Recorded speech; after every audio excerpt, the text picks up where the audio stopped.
Hello and welcome to Northumbria in November, where it is very chilly, but I'm hoping to test the theory that Porsche still knows how to build proper sports cars.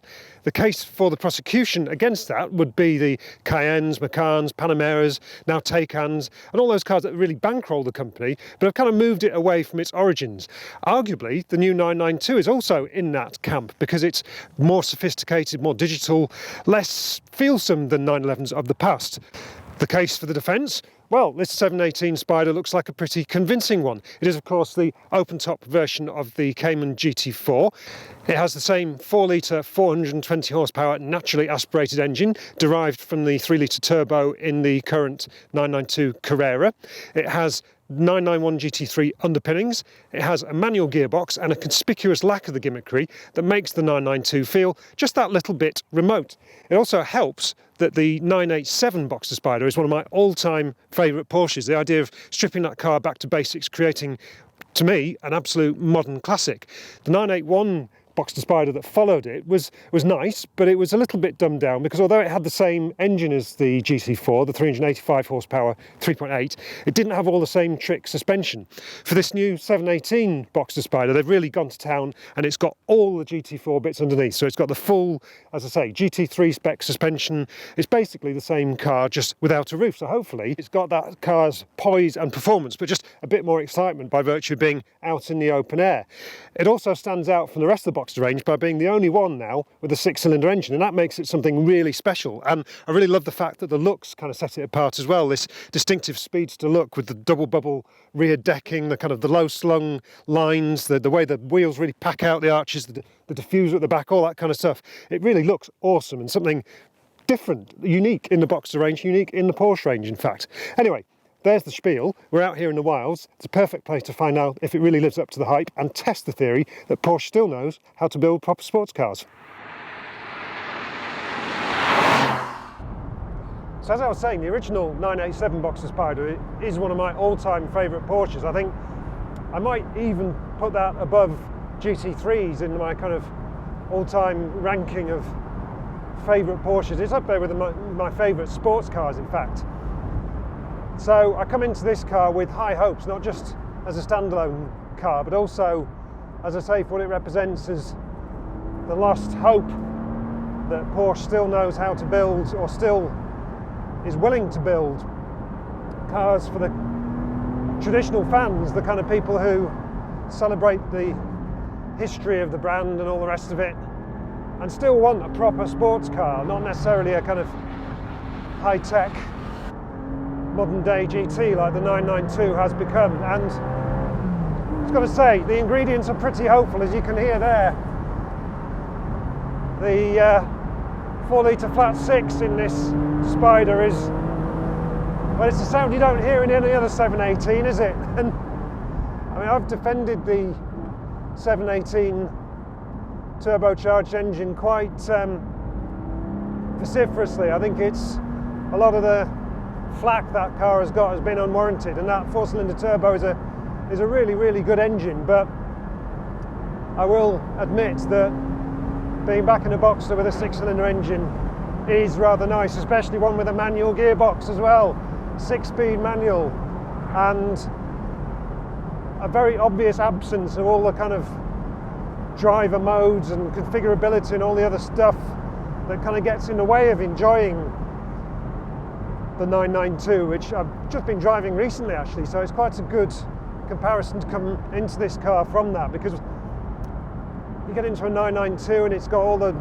say, the configurable modes. It's got 8-speed PDK, active anti-roll, all this kind of stuff on it that kind of gets between the driver and feeling what's going on.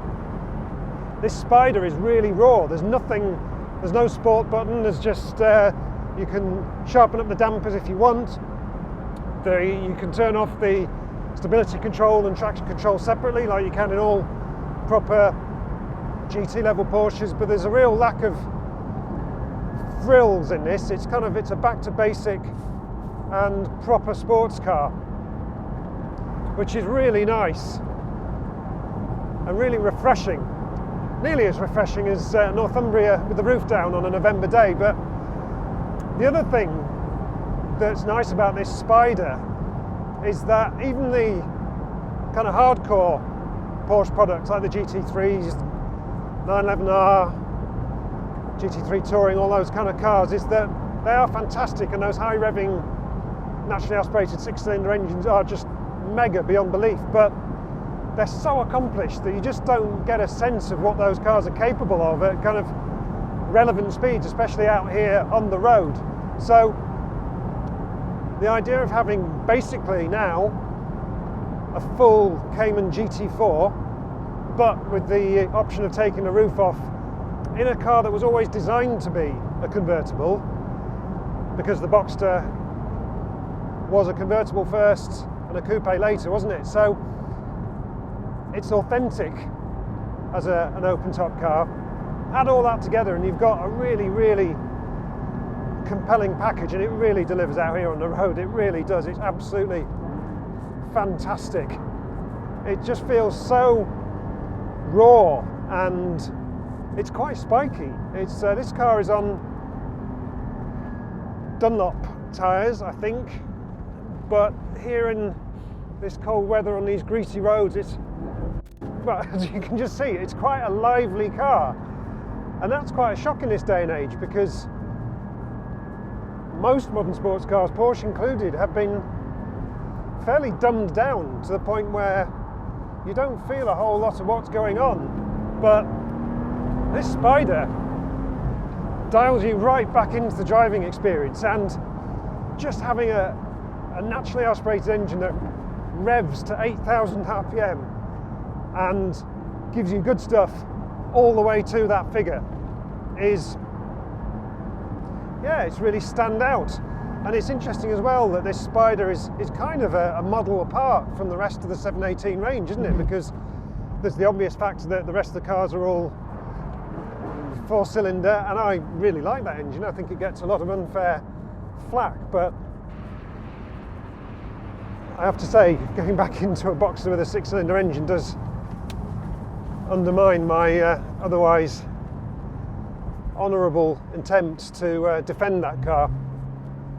So it all adds up, and it just feels like a special car. And at 73 grand, which is, it's a lot of money.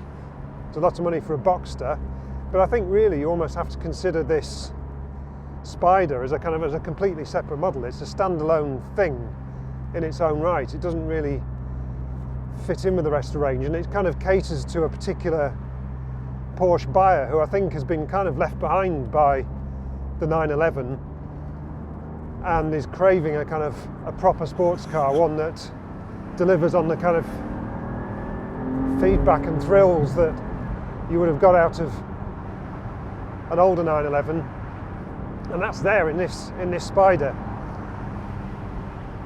And it's just a really engaging and fun car to be in. And as I say, one of the kind of the really nice things about it is that you can drive it at a fast road pace, as I am today, and still get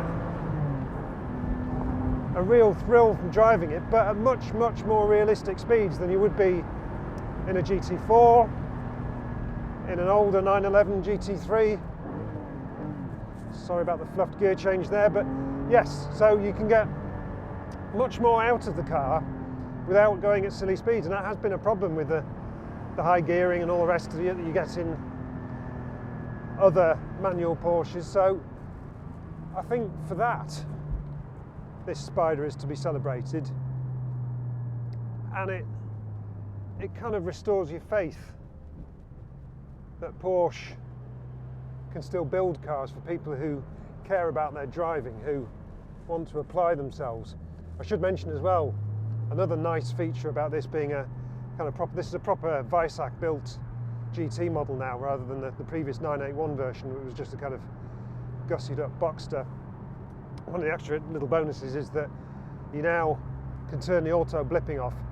It's a bit of a bugbear in mine on the standard 718s. If you've got a manual and you're in the Sport or Sport Plus mode, the only way you can turn off the auto blipping is to switch the traction control off and the stability control completely off, which just seems completely ridiculous. But yeah, handily, there's just a button to turn it on or off as you see fit, and that's nice to have.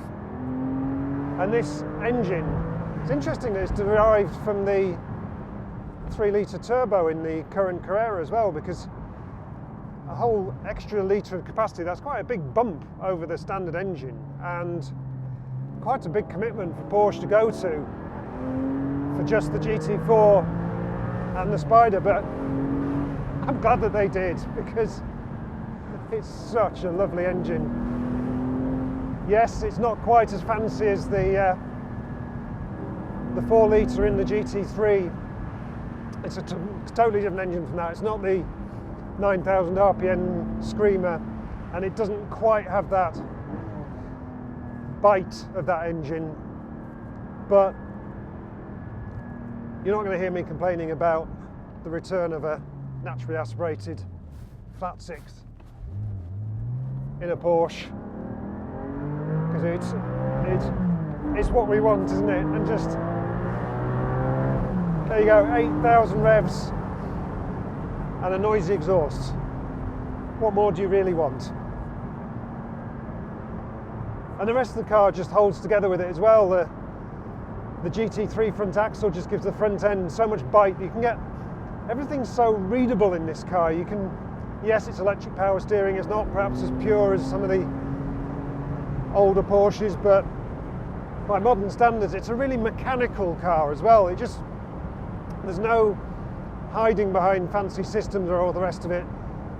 What you get out is what you put in. So it's a very honest car. It's a purist's car, and it's just geared up for people who understand the messages that are coming through the steering wheel, through the seat of the pants, know how to react to them, know how to exploit them, and aren't afraid of a car that moves around a bit underneath them, and just kind of,